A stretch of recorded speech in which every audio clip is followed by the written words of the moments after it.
Bonjour, dans cette vidéo, nous allons découvrir la fiche événement. Pour rappel, un événement est une tâche à réaliser, un résumé d'un échange client ou toute autre chose. L'événement est au cœur de l'application. Il permet de conserver un historique de ce qui a été fait, mais aussi mieux s'organiser pour ce que l'on a à faire. Un événement peut être associé à soi-même ou à une autre personne de l'entreprise. La fiche événement se compose de 6 parties. Tout en haut, nous avons la durée de l'événement. Elle se calcule automatiquement, mais vous pouvez mettre une valeur si vous le souhaitez. Le bloc de gauche se compose du collaborateur qui sera en charge de l'événement. À noter qu'un événement peut se dupliquer à plusieurs destinataires. Voilà, ici on peut cocher plusieurs destinataires. Nous aurons alors autant d'événements que de destinataires. Dans le meuble bloc, nous avons la date à laquelle l'événement est à réaliser.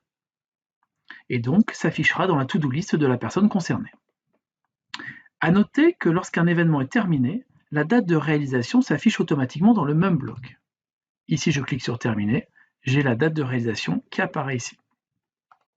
À noter également le bouton Tâches récurrentes, vous permettant de créer des tâches en cascade. Par exemple, toutes les semaines, pendant 10 semaines, cet événement va se créer. La partie automatisme est évoquée dans une autre vidéo spéciale sur les fonctionnalités avancées. Nous ne nous y attarderons donc pas. Dans le bloc situé à droite, nous trouvons le contact pour lequel cet événement est rattaché. À noter qu'il est possible d'associer au contact interne, ici, pour toutes les tâches qui sont à réaliser pour l'entreprise elle-même, et donc pas un client ou un prospect. Dans le cas d'une sélection d'un contact, nous accédons à un ensemble de données le concernant. À noter que nous pouvons cliquer sur le nom du contact pour ouvrir sa fiche si besoin.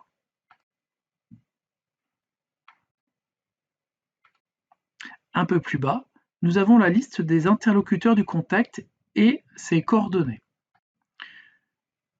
Le bouton plus situé ici permet soit de créer un nouvel interlocuteur, soit de modifier ou de consulter la fiche de l'interlocuteur.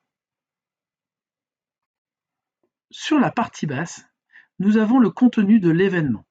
C'est ici que nous allons renseigner les informations importantes concernant ce que nous avons à faire ou le résumé d'un échange client. À noter ici la catégorie de l'événement.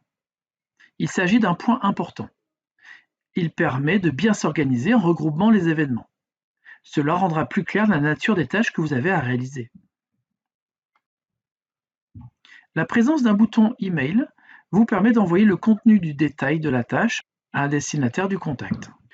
Plus bas, nous avons les boutons de pré-remplissage. Ils permettent de renseigner automatiquement certains champs du logiciel. Leur usage est fortement recommandé pour gagner du temps. Enfin, au milieu, nous trouvons l'état d'avancement de l'événement, afin de savoir si une tâche est en cours ou terminée par exemple. Merci d'avoir visionné cette vidéo.